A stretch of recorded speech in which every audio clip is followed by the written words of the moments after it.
Good morning, ladies and gentlemen, and thank you again for the opportunity to showcase our investment. I will not bore you with lots of numbers, but I have to say a few numbers about our investment because this forum is about investments. And if I can kick off this presentation. This is just to remind you of what we invested so far. We have invested 1.2 billion euros as an upfront payment to the state. Not really an investment, it's more an investment into the economy and into the state treasury. But part of our mission is also to invest into infrastructure, and this is airport infrastructure. We are now, our CapEx program in the first 4 years is 450 million euros. We are about 2/3 through that program, and I will show you a few pictures later on to explain where we are right now with our mission to rebuild and to rehabilitate our 14 airports. In terms of the ongoing contribution, we pay 23 million euros every year to the Greek state, and also €1 per passenger. This is used to fund infrastructure and air traffic control and other public sector missions. Once we've done with our program, we will pay 28.5% of EBITDA to the Greek state. That's an important figure to keep in mind because our annual contribution starting the year 22 will be around 100 million euros every year to the Greek state. And that is on top of our investment requirements. I'm rushing you through these figures, but you probably you have heard them before. An important figure to keep in mind from this chart is really is two numbers. It's 700 direct jobs that we have created since we started 3 years ago. Actually, 4 years ago, we started building up the company. So 700 direct jobs, people that are working for Fraport Greece. And throughout the community of our airports, we have 14,000 people working. How do we count this? We look at the number of ID cards we issue and the people that actually come and work at the airports. This is where we are today. We are 2/3 through our investment program. We have delivered 3 airports last year. We have delivered Aktio and Skiathos already this year. And acknowledging the extremely hard work of our partners, our construction partner Intracut, we will be ready to put Mytilene Airport into operation in 5 days from now.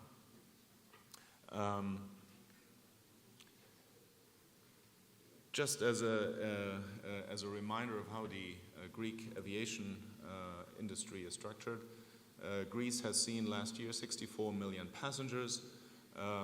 24 million passengers have been handled by Athens International Airport. Fraport Greece accounts for 30 million passengers, and the rest are handled by the remaining airports in Greece.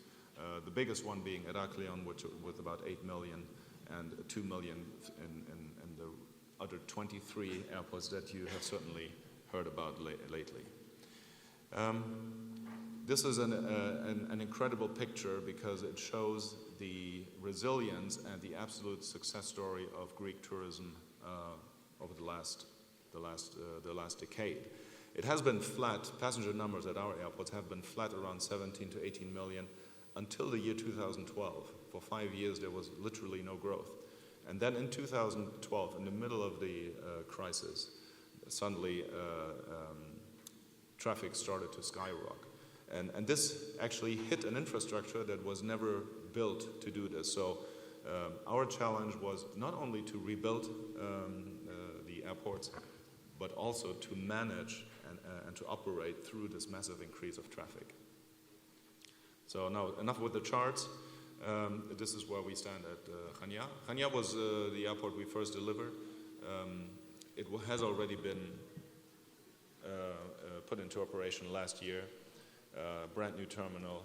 Kavala Airport was also delivered last year.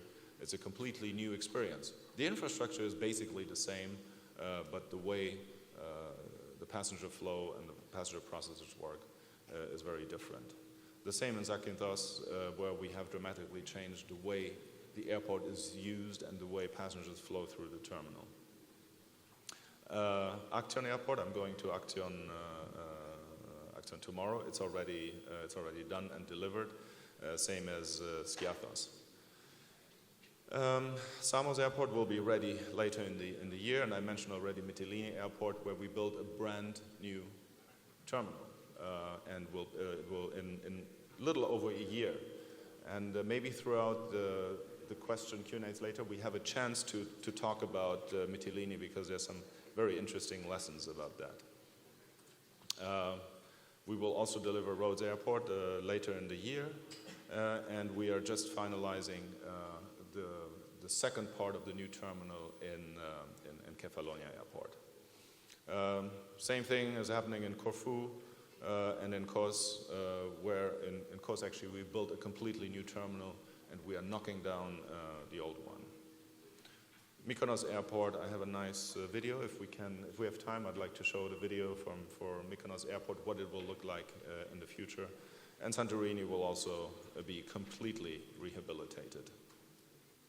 And of course, our flagship, Thessaloniki, where we are doubling the floor space. We are actually doubling the amount of space available. We're building a brand new terminal. We're connecting it to the old one. And we are refurbishing, once the new terminal is ready, we will be refurbishing the new one, the old one. So after less than 4 years, we will have completely new, updated, upgraded infrastructure in place. And that's basically that's how the numbers that you saw earlier, the 450 million, translate into real assets, into real convenience, into better quality and service for passengers. I think I'll leave it at that, Q&A, and if there is a little time at the end, I would really love to show the video for Mykonos. Thank you very much.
I think that video that we just saw was a very good example of the benevolent effects of privatizations in the country.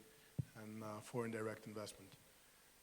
You mentioned in your speech that you have invested more than 1 billion. I think it's around 1.6, if I'm not mistaken.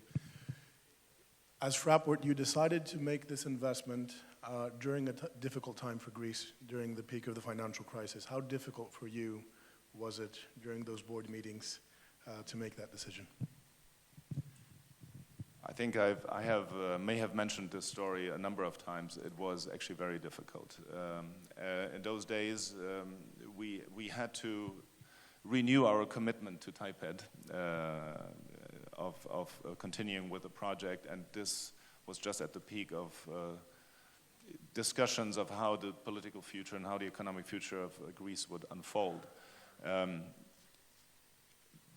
The reason why we managed to commit our company to an investment of a total of 1.6 billion in the year 2015 was really because we shared the vision of the success story that Greece has shown in the tourism sector. And as much as this video shows a dream, it's not yet built. We're about to build it, and it will be ready next year. The airport, it's a dream, it's a vision, and we were firmly believing in the success story and in the achievement of this country to be a major player in tourism. And this was basically what held our hopes high. The other reason is that as an airport operator, we always have a long-term perspective. We don't look for the next 5 or 10 years, we look actually for the lifetime of a project, which in our case is 40 years. So we think that we can ride out rough times, and at the end of the day, we provide something that is crucially important to the people, which is the need to travel, and in the case of the 14 airports, a gateway to touristic destinations. So this is what, at the end, convinced us to move ahead. Fantastic, thank you. You mentioned that you're in the process to complete the revamp of the 14 airports, offering new infrastructure, new services, and new amenities.